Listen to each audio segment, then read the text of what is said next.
we're live. Hello, I'm Glyn Douglas. This is the second recording that myself, Elizabeth and Chris have made.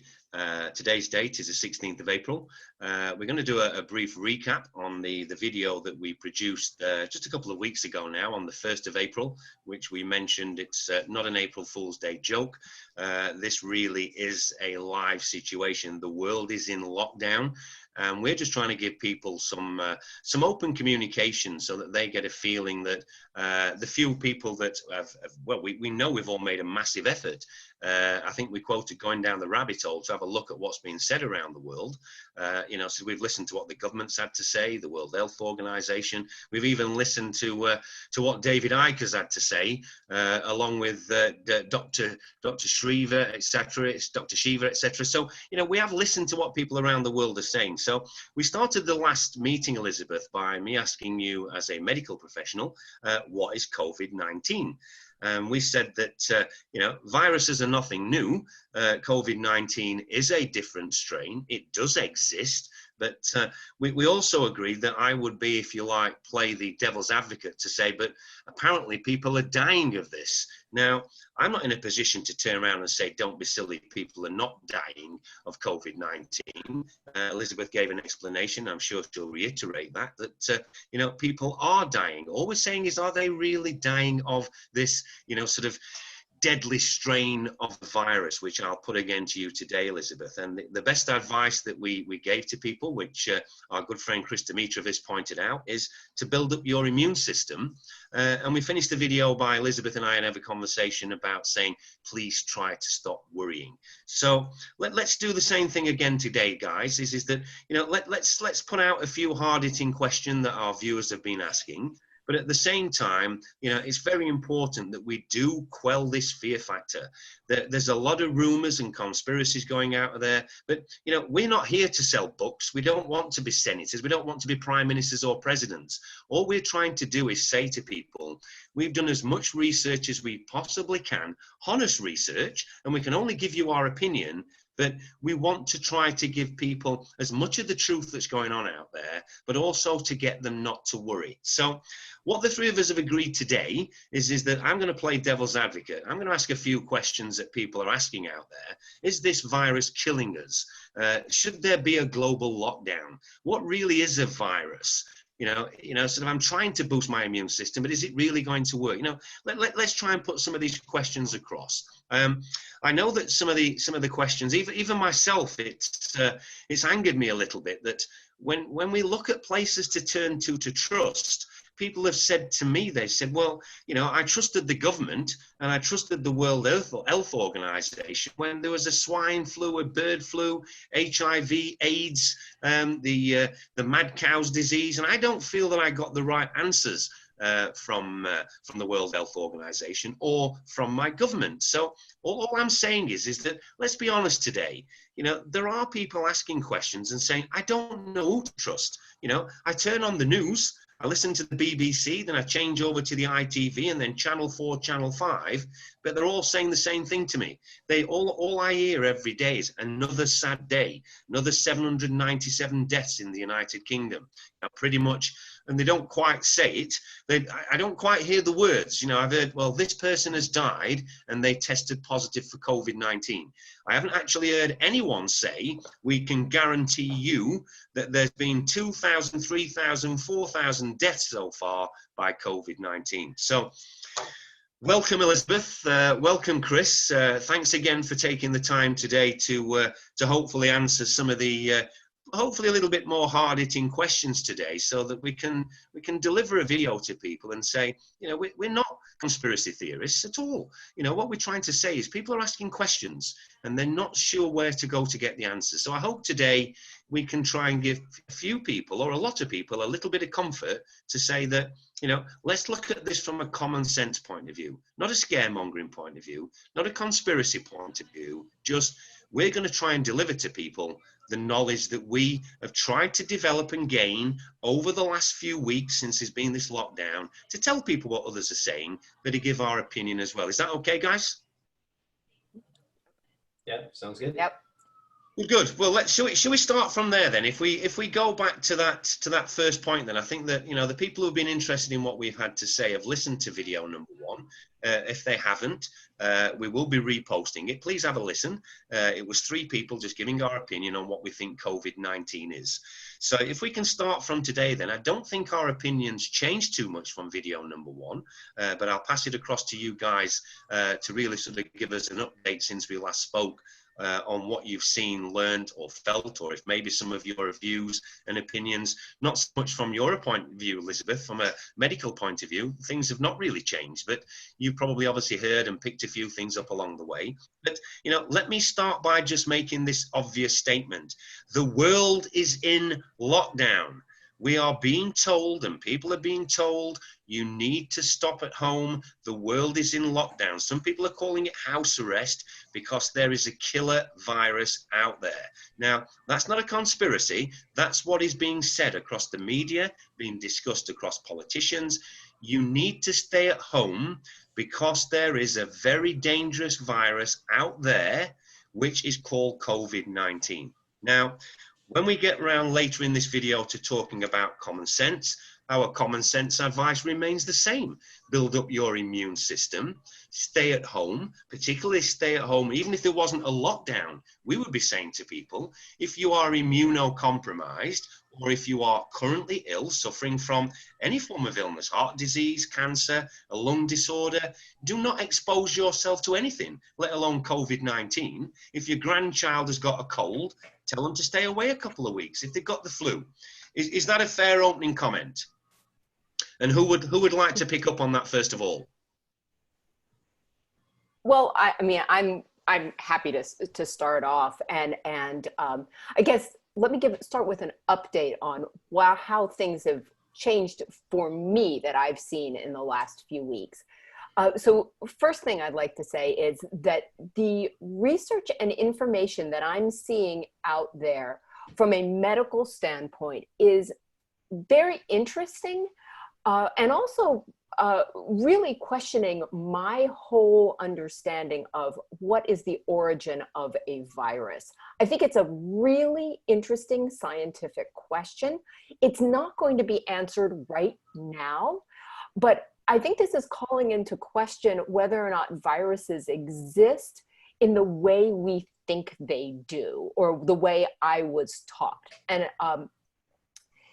which may actually eventually really change how we think about a major part of medicine in general. So I'll just leave it at that. There's a lot of very new information, very, very infantile information that needs to be fleshed out. The other thing that has really changed is that hearing more in the last 2 weeks, there's a lot more cases in the United States and a lot more doctors who are on the front line, so to speak, speaking out about what they're seeing. And what's really interesting is that this condition is not acting like a typical lung infection. It's really important to understand that it's not acting the way a pneumonia does, or inhaling something dangerous and that damages the lungs in the same way. There's something else going on about transfer of oxygen into the blood.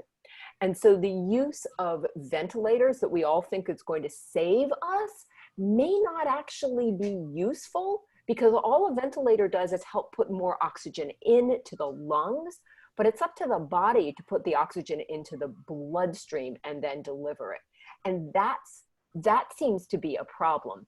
So it's unfortunate that aspect isn't being pursued more vigorously, because it may change our treatment dramatically and may save a lot of lives, and also panic. We don't have enough ventilators. Well, what if ventilators don't help that much? We're panicking over the wrong thing. We shouldn't panic anyway, but we're panicking over the wrong thing. People are describing this more like being up in an airplane at 30,000 feet or something like that, or at the top of Everest, and suddenly having no oxygen. That's really what it's acting more like, is high altitude sickness, sudden onset, high altitude sickness, where there's just no transfer of oxygen into the bloodstream, no matter how much oxygen you give to another person. So the other thing that hasn't changed, and this is a bad not changed, is we have no good information about how this is really spread. That so much of this, we really don't know if a person coughs 2 aisles over in the supermarket, is that really a danger? And we're all acting like it does. And from what I can tell, there is zero look at spread. But I will repeat what I said before. If, again, presuming that this is a virus in the current medical format, which I'm now thinking we may have to rethink what viruses are, but viruses aren't something that's just a mist that's everywhere. They're just not. It's not like that. It's not in every oxygen. It is something that's carried in a droplet, a respiratory droplet that has to fall on the ground. It is not aerosolized. It's not like tear gas or something like that.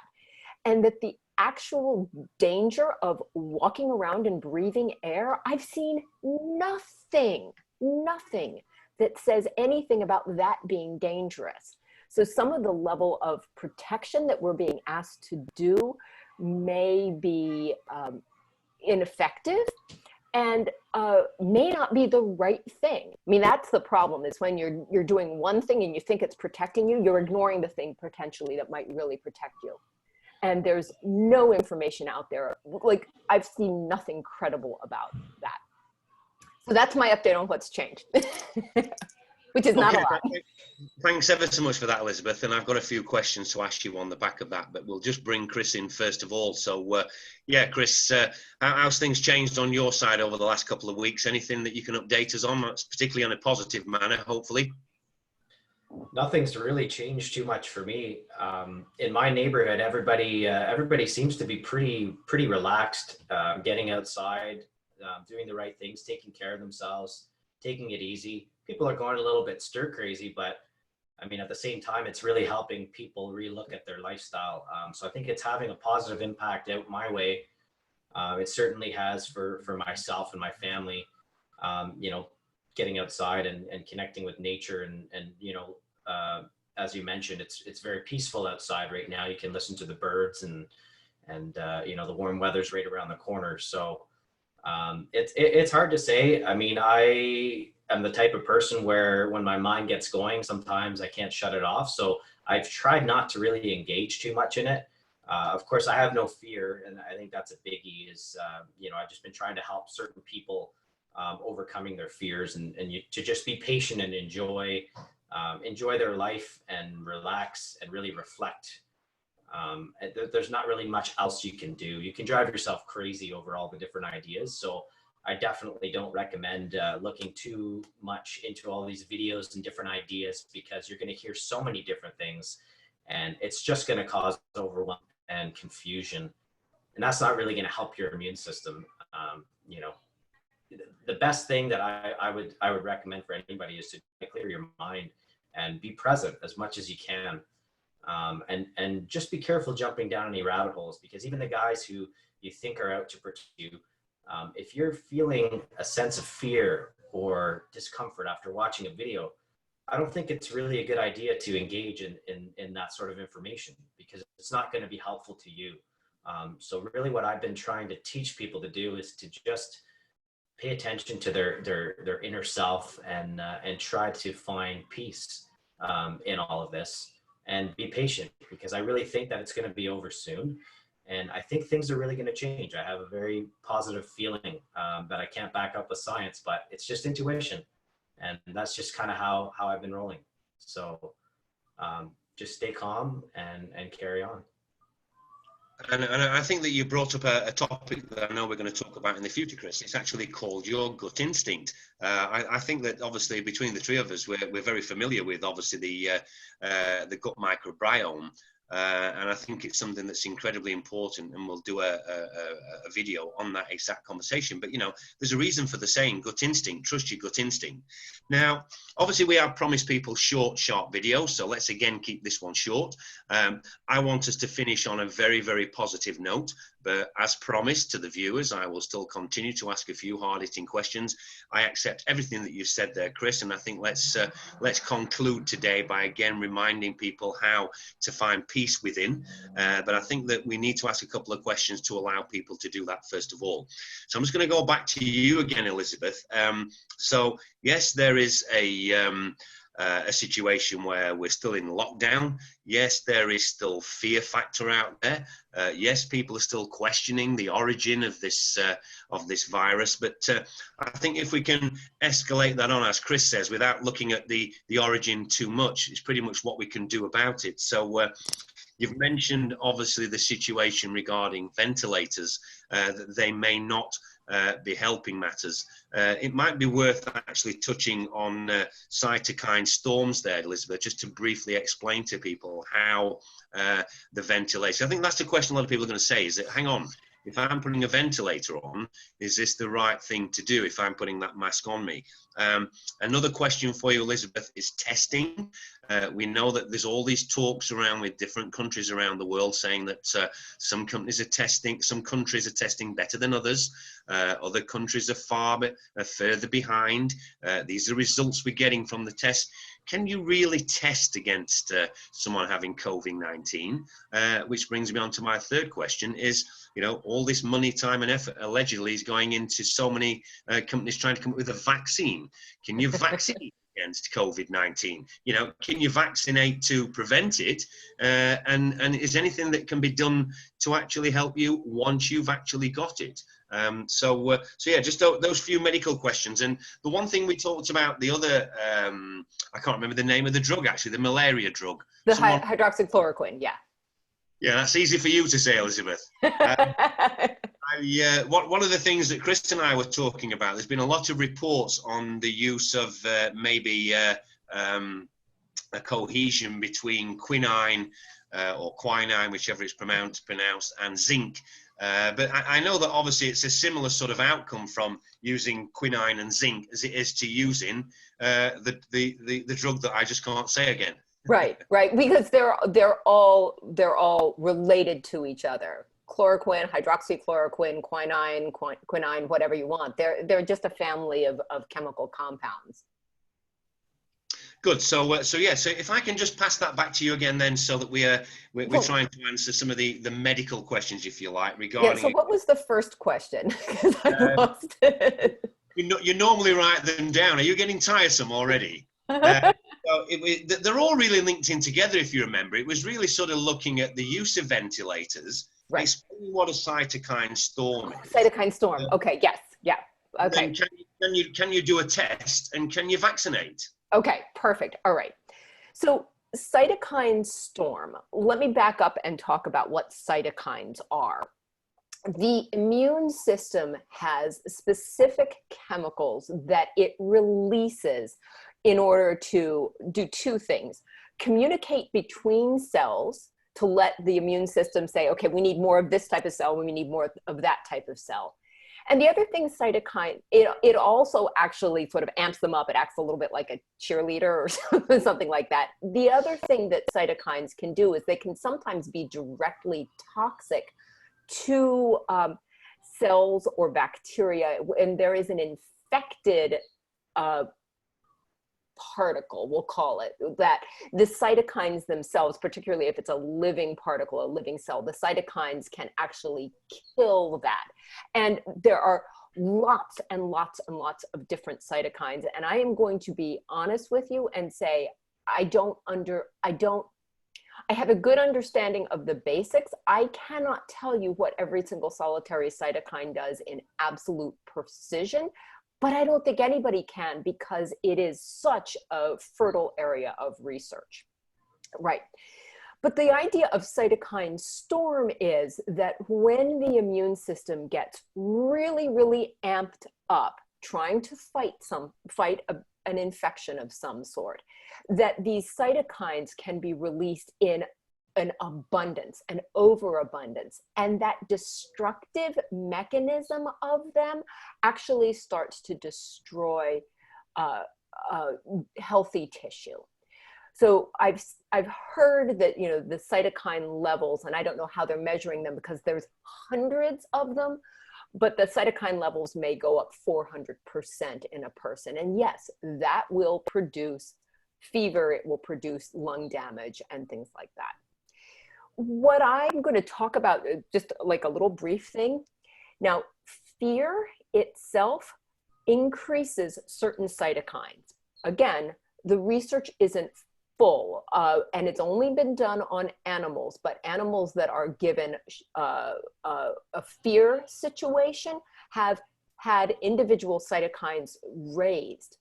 So I actually wonder if your cytokines are already amped up because you're afraid, what happens if you become sick otherwise? And that already, you know, if it's an infectious condition, that'll raise up higher.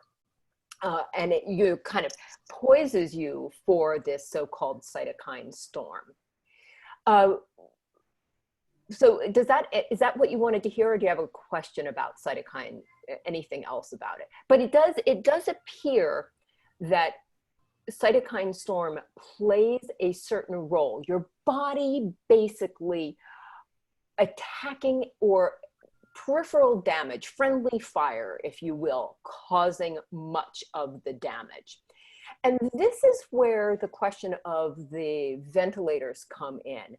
Ventilators force oxygen into lungs that either can't inflate because the musculature is too tired or there's some other problem.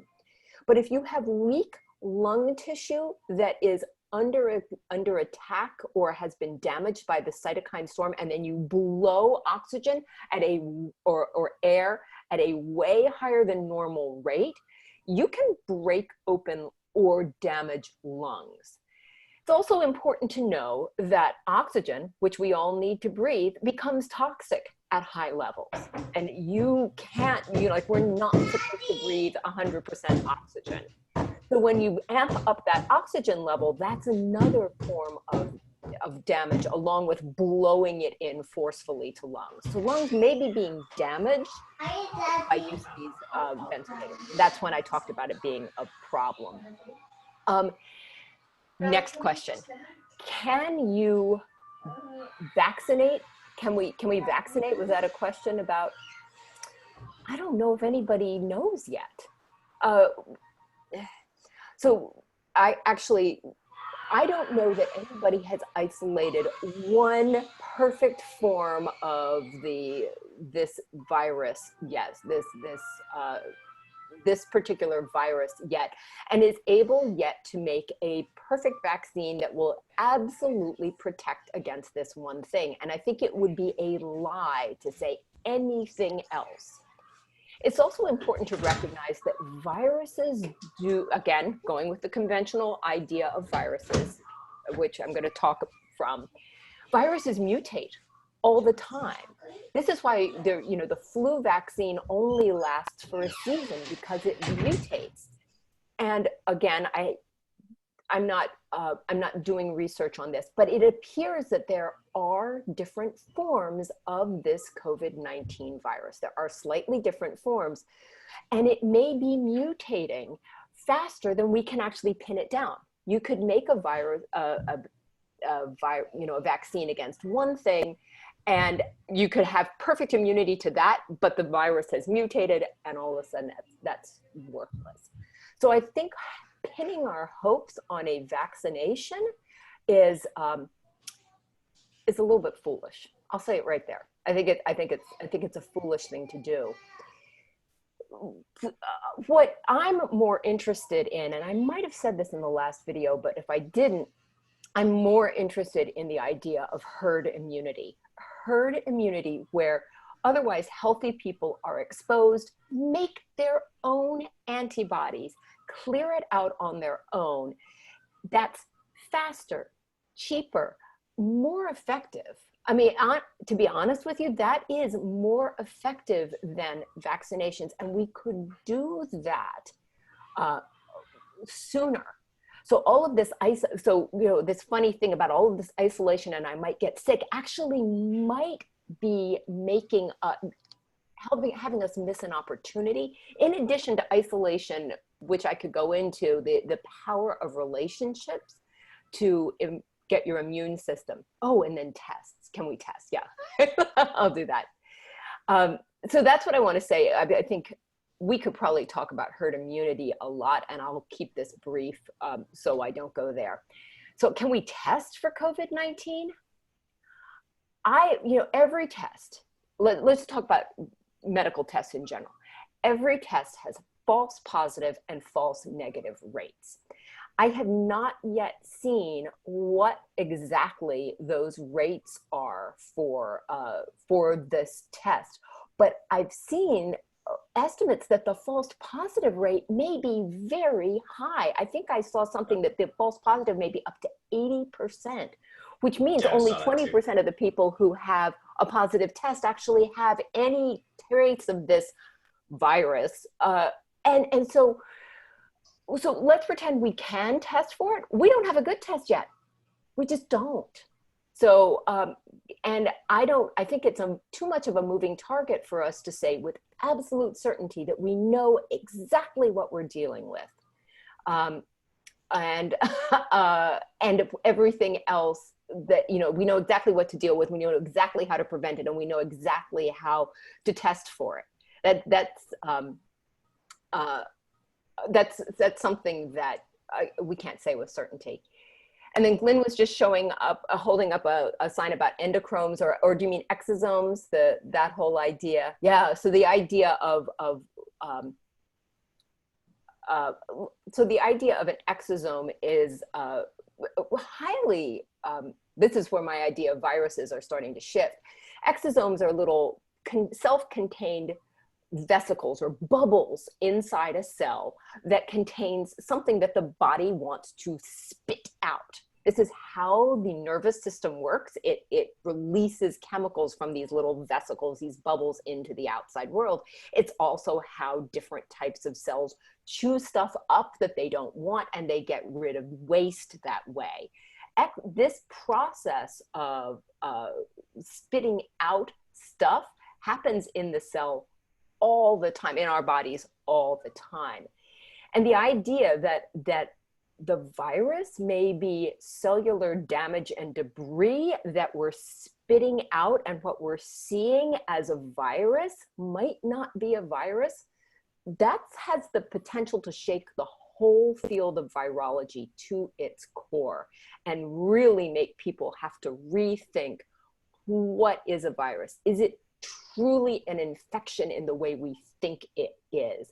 What is the source of that? And I'm going to admit that I don't know enough yet, but I'm really, really curious, and I would be happy to be wrong about everything I thought about viruses.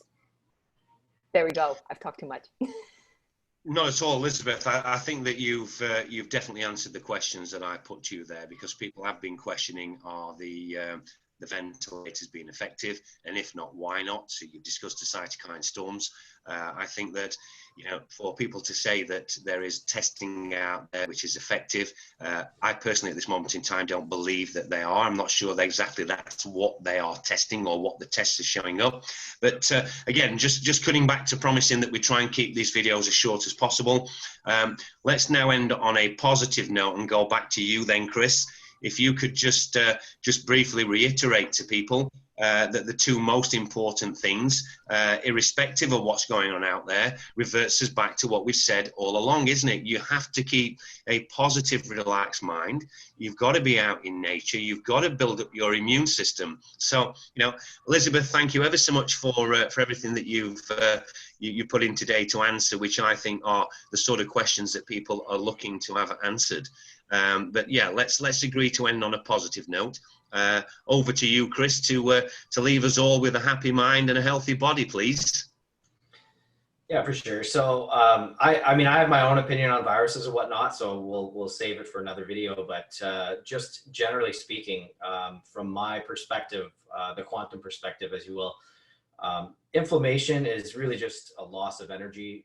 We can get all into that, the free radicals, this and that. So at the end of the day, you just need to bring energy back into your body. It's really that simple. So your immune system needs energy to work. When it gets overwhelmed and we're losing too much energy in our environment, this is when, we get these cytokine storms. And they're not always bad, as mentioned, because the right amount of damage is actually needed to get rid of our bad cells. Once the cell is so damaged and releasing too much toxins, the body's better to get rid of it, period. And we can replace that cell with a stem cell. The key is we don't want to do that too rapidly. And so if we're managing our toxin load and looking at our overall environment where we might be losing energy and try to fix those energy leaks, and of course, reconnecting to nature is the best way to replenish your body and get that energy. Sunlight's at the top of the list. I mean, everything gets their energy from the sun on this planet, as far as I'm concerned. The food that you eat, the water that you drink, the ground that you stand on, the air that you breathe, it's all energized through sunlight. So get your skin out in the sun, build your vitamin D, drink fresh water, eat a healthy seasonal diet, lots of healthy fats and proteins, eat your seasonal fruits and vegetables when they're available.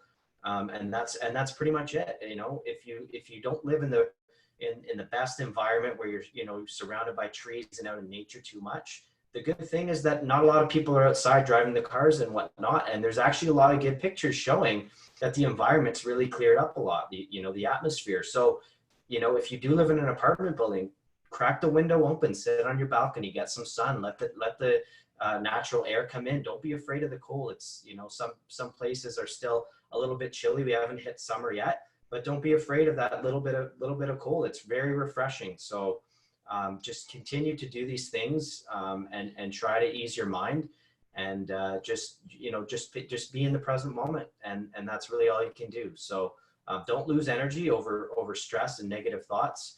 Try to be off your phones and social media and just live a natural, healthy lifestyle and get plenty of rest, plenty of sleep. And that's pretty much all you have to do. And we're all going to be fine. We're all going to make it. Totally true. Yeah. Chris, Elizabeth, I am so grateful for your honest and your genuine input. So, we've tried to keep this video as brief as we possibly can today, although we've covered quite a lot of ground again. So thank you very much to both of you. I look forward to our next video.